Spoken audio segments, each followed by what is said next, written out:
Boa tarde a todos vocês, amigos, amigas, aos internautas. E hoje uma novidade, estamos na rede TVT também. Mas antes de começar o nosso programa, quero fazer aqui um convite a você que pretende concluir o seu ensino superior. Estão abertos já os vestibulares, o vestibular, né, para a Faculdade Zumbi dos Palmares. Venha fazer a sua inscrição, prestar o seu vestibular e, quem sabe, você ter um futuro melhor, porque com um diploma na mão, tudo fica mais fácil, né? Então, iniciamos aqui o nosso programa hoje com a presença aqui de dois ilustres professores da nossa faculdade, a professora Cleide Aparecida Vitorino e o professor Marcos Antônio. Agora, devo dizer a vocês que eu estou conduzindo hoje porque o nosso magnífico reitor, com várias atribuições, com reuniões para cá e para lá, não pôde estar presente, então eu estou substituindo. Agora advirto que os dois aí, o professor e a professora, eles estudaram mais que eu.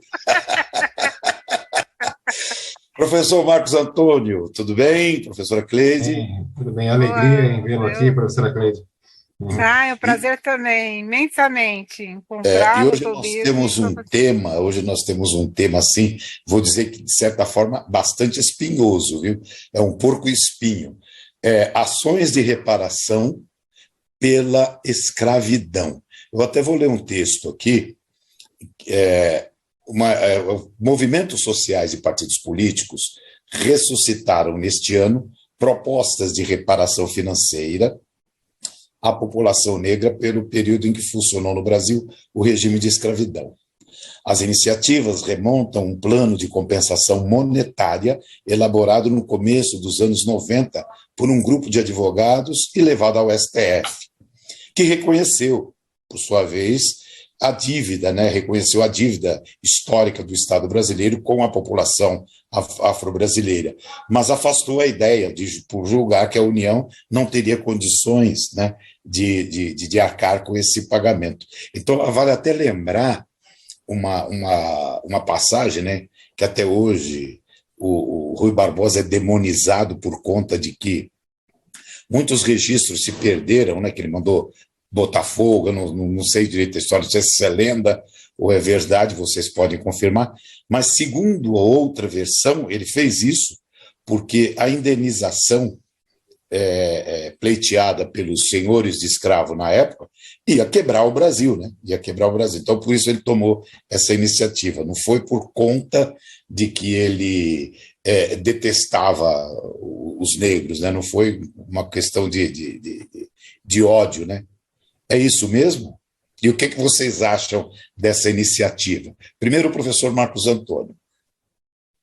Olha, a história, nesse ponto, ela não é muito exata, ela é um pouco controvertida, mas, conhecendo a história do Rui Barbosa, é difícil imaginar que ele tivesse feito alguma coisa contra a raça negra, né, contra os negros. Ele foi uma pessoa que, ao longo da vida, defendeu a possibilidade de cidadania, né, defendeu a possibilidade de inclusão. Agora, o nosso tema de hoje, caro Tobias, professora Cleide, os nossos seguidores, eu cumprimento a todos. O nosso tema de hoje fala de reparação pela escravidão. Por que isso aparece sempre em ano eleitoral? Essa é uma pergunta, né? A segunda pergunta é: em que medida isso se faz com efetividade? Essa é uma palavra também que eu gosto muito de perseguir, efetividade. No caso, nós temos com efetividade, para fazer essa reparação, nós temos a política de cotas, nós temos políticas públicas embrionárias ainda, que podem realmente fazer com que isso aconteça. A designação de um chamado fundo que sustente valor para justamente financiar essas políticas públicas é alguma coisa que precisa ser inserida não de uma forma assim, fora de contexto, ela precisa ser inserida no contexto. Isso tudo tem que existir dentro de uma agenda governamental que reconheça isso, que tenha dentro do seu primeiro escalão pessoas como nós temos a alegria de conviver do professor Eloy, do ministro Eloy Ferreira, né? Gente que entregou o seu tempo para construir políticas públicas como o Estatuto da Igualdade, né? E isso sim vai se transformando em um capítulo de uma agenda muito maior que realmente faça essa reparação. Agora, simplesmente construir um fundo, né? De que forma seria, de que modo seria utilizado esse fundo sem que nós tivéssemos uma agenda que envolve um contexto de governo, um contexto de preocupação e de compromisso com essa causa e enxergar a realidade de que, de fato, existe uma reparação a ser feita. Eu acho que o primeiro ponto é esse, né, professora Cleide? É reconhecer a necessidade dessa reparação, né? E além disso, vou trazer só dados, né? Eles não são dados que estão aí no mundo abstratos, é uma realidade. O Rui Barbosa, ele manda justamente queimar documentos em 1891, justamente por conta de uma situação econômica do país, né? Ele era ministro da Fazenda, né? E nós não temos aí registro de entrada, de saída, de controle do período da escravidão, do período colonial e imperial, no que se trata a questão de escravidão. E existia também uma política, em razão da questão, que eu sempre falo, que existia um código comercial da época, em razão da negociação do produto, que então era colocado como os negros eram vistos como produto, né, como insumo, como commodity, né? Era commodity, né, como mercadoria. Então era estipulado, existia a situação em razão da lei de retorno, né, que os escravizados em determinado período pela legislação inglesa deveriam ser remetidos para o seu território de origem, seu território de nascimento, né? E isso era uma despesa muito grande. A gente tem que trazer que existia também uma dicotomia, né, paradigma em razão da questão. Existia cotas para os migrantes, né, da diáspora europeia, para filhos de imigrantes, para ter terras, para ter bens, para ter política, para ter educação, né, fora, né, do território brasileiro, e não tinha, justamente, quando se falou da questão, vamos indenizar a questão do negra africana aqui no país, vamos indenizar justamente. Então, assim, essa questão do Rui Barbosa, ela é muito potente, né, em razão da questão que ele mandou destruir esses documentos, justamente porque se esses documentos existissem, nós não precisaríamos está aqui discutindo uma questão de reparação. Isso daí é um dos pontos, né? E ele que era o homem do dinheiro, né? Tanto eu gosto de trazer também essa questão que além de ser ministro da Fazenda, lhe foi dada a pasta do Tribunal de Contas, né? Antes não falava Tribunal de Contas, mas de prestação de contas, ele que mandava em razão do dinheiro, que é justamente o mesmo problema que nós temos no dia de hoje. O porquê a ação de 1990 ela não tem efetividade, como bem trouxe o professor aqui, justamente por uma questão orçamentária. Hoje, é lógico, a gente seria bom, né, se cada um de nós, né, afrodescendentes, recebêssemos aí um orçamento secreto, né, fosse beneficiado aí de um orçamento secreto. Porém, é inviável, a gente reconhece que é inviável, mas existem tantas formas, né? Por exemplo, o BNDES incentivar o microempresário, né? O afrodescendente ter algum tipo não ficar aí esmolando essa questão de cotas, né? No serviço público, nas universidades, né? No ensino público. Existe uma série de formas de se reparar que não são exatamente monetárias. Não é, professor? O que você acha? Então, você faz uma referência, Tobias, que a sua vivência acaba sendo muito forte, né, e traz muito ensinamento a todos nós. O que você imagina, de forma muito lúcida, é que é preciso haver algum tipo de instituição de privilégio a essas pessoas que realmente carregam ainda as consequências dessa saga, né, dessa necessidade de reparação. O problema é saber fazer como distinguir esse privilégio, né? esse privilégio tem que ser devido, ele não pode ser colocado como um privilégio indevido. Um privilégio devido, eu insisto no ponto inicial, ele é construído a partir de uma interposição de vários fatores que constroem uma agenda. A agenda não é papel de não é um juiz ou não é um pequeno colegiado de juízes, como é o caso dos tribunais superiores, que será capaz de fazer isso. Isso é missão de um governo, isso é missão de um envolvimento com a sociedade, de participação. Isso significa a melhor referência que nós pudéssemos ter da ideia constitucional da representação. Ou seja, nós temos que ser representados num governo que tenha, de fato, uma agenda que torne clara a necessidade de instituir alguns caminhos que revelem maior dignidade a essas pessoas que pagam um preço por algo que deixaram de fazer, ou que nunca fizeram, perdão, que pagam um preço por alguma coisa que nunca fizeram. Então, é preciso governo agindo dentro disso. E daí, assim, aproveitando, Tobias, essa agenda, no período escravocrata, ela funcionou em favor dos proprietários dos escravos, em favor, né? Porque bem antes... Era política, né, professora? Mas havia uma agenda, e vamos colocar, existiam políticas públicas favorecendo quem estava em situação privilegiada, que eram os escravocratas. Então, a gente tem na lei de ventre livre, tá lá, a legislação fala justamente na indenização dos proprietários dos escravizados, das pessoas que foram escravizadas. Você tem na lei sexagenária que também havia uma previsão para aquele proprietário, mas não existia uma indenização que favorecia aqueles que estavam em situação, né, que era a questão...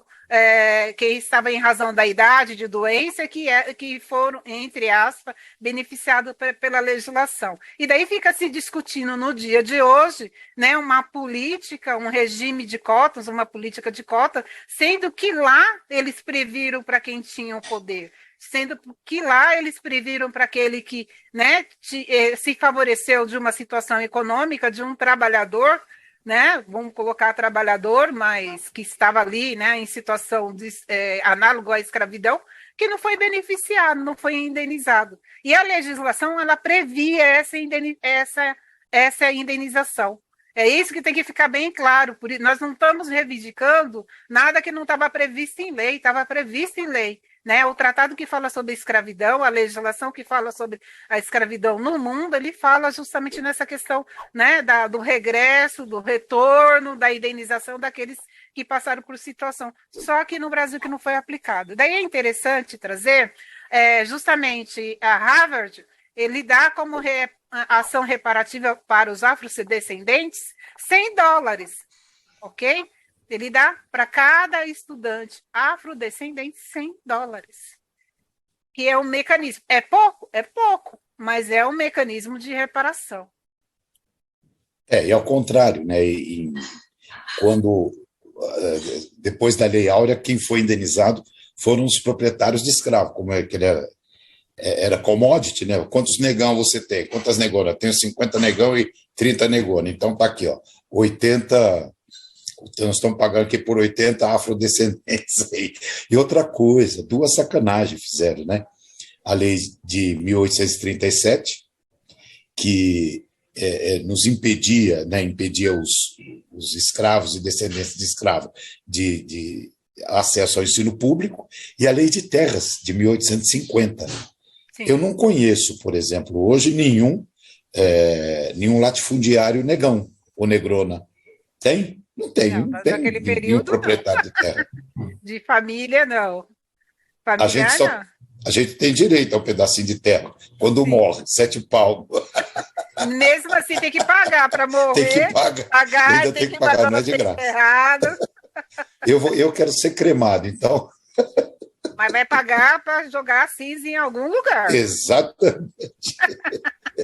Mas, professor... sobre o que ela falou, sobre o que a professora Cleide falou, essas leis todas, né? Eu acho que o pessoal tem muito discurso, né? Tem muito discurso e pouca ação, né? Sim.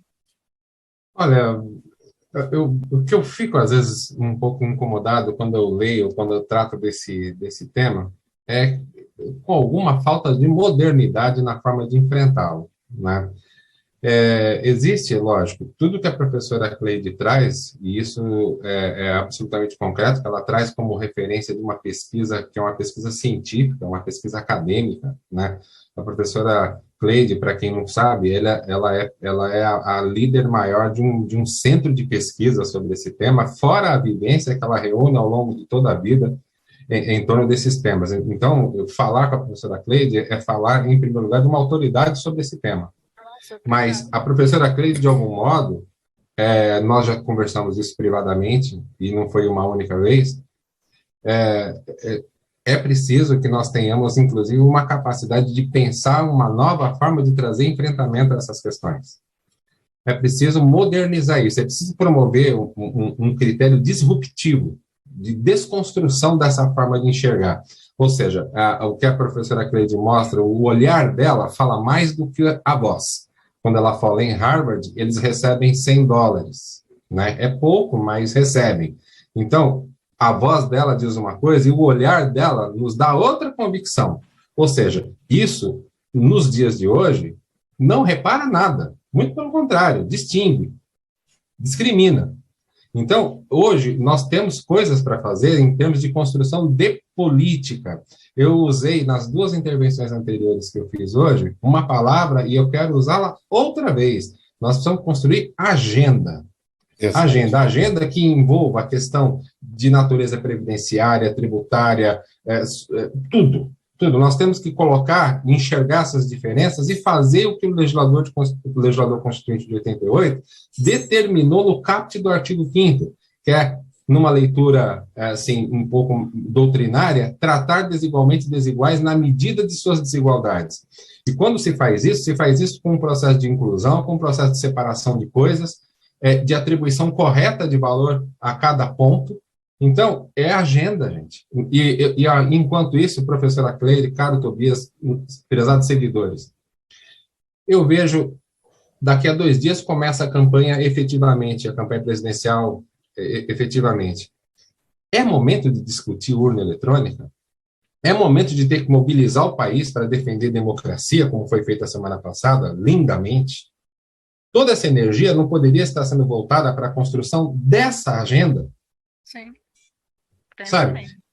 É muita indignidade na percepção de que falar sobre tirar demônios, tudo isso, gente, isso é uma perda de energia e exatamente a consagração da permanência desse tipo de dificuldade ao longo do tempo. Tem um ditado que diz assim: para um mau jogador, até a chuteira atrapalha, a bola atrapalha, né? Então sempre a culpa vai ser dos outros. Mas eu vejo ainda o pior disso tudo, que me causa a maior preocupação, com as atribuições das nossas Forças Armadas.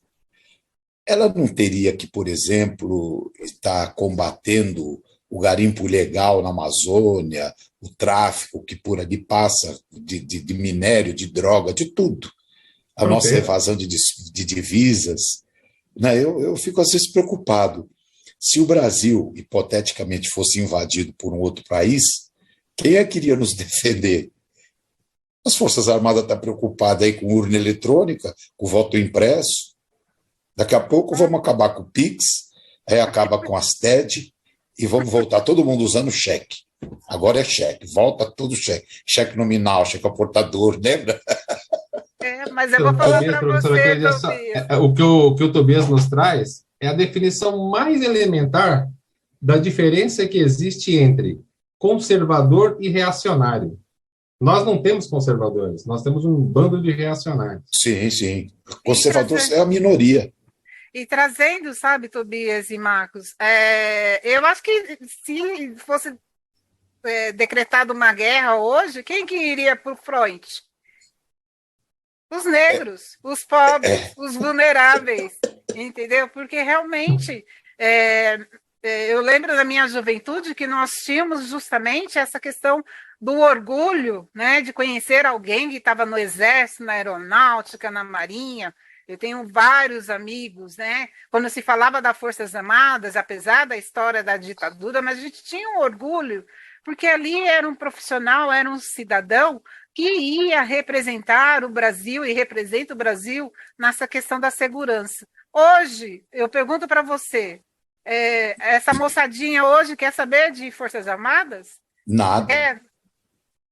Olha o que fizeram conosco, né, em razão. Claro que tem aí uma situação negativa que impera essa questão em razão das Forças Armadas. Mas, assim, nós perdemos a nossa figura, a nossa representação mais séria, nós, enquanto cidadãos, defender o nosso país. Né? Estão usando de forma, né, totalmente arbitrária, totalmente para fins específicos, né, subjetivos, né, não está se utilizando em prol do Brasil. É essa grande dificuldade também da gente entender esse grande momento. Concordo plenamente com o que o professor Marcos trouxe, em razão, não é momento da gente estar se discutindo. Mas, assim, Marcos, é uma forma de estratégia, tá? Nada é feito aleatoriamente. É para justamente desconstruir, desfocar sobre assuntos mais sérios que nós temos. O que nós temos de muito sério? A fome está nas nossas portas, né? A questão do desemprego, sem falar, né? Não vou falar nem desemprego, mas uma forma de trabalho laborial, como os europeus trazem, nós não temos, né? Não se discute a questão de renda, né? Se discute aquele que ganha lá um mínimo do salário mínimo, né? Nós ganhamos o mínimo do salário mínimo do mundo, né? E não está se pontuando sobre essa questão. A questão da educação, que está mais do que delapidada, mais do que, sabe, não se fala. Para mim, nós estamos vivendo o mesmo período que nós estamos vivendo lá no período da escravidão, né? É a escravidão moderna, a escravidão contemporânea que nós estamos vivendo. E eu vou mais adiante. Hoje nós estamos voltando, esse clima todo aí me faz recordar os hábitos, né, da Idade Média, período medieval, né, da Inquisição, aquela coisa misturando política com religião. É triste, é lamentável, é medieval o pensamento de hoje. Mas estamos chegando aqui ao final, foi muito bom esses nossos minutos juntos aqui, com mais um Negros em Foco, Negros e Negras em Foco. Daqui a pouco eu vou falar assim, tá errado. Obrigada. Professora Cleide, muito obrigado pela sua participação. Obrigado, professor Marcos Antônio. Espero que vocês que estiveram conosco até agora tenham gostado. E voltaremos quarta-feira novamente aqui. Acho que na quarta o magnífico reitor vai se apresentar, que ele vai conduzir o programa para vocês. Muito obrigado a todos. E não esqueçam, vestibular, as inscrições já estão abertas.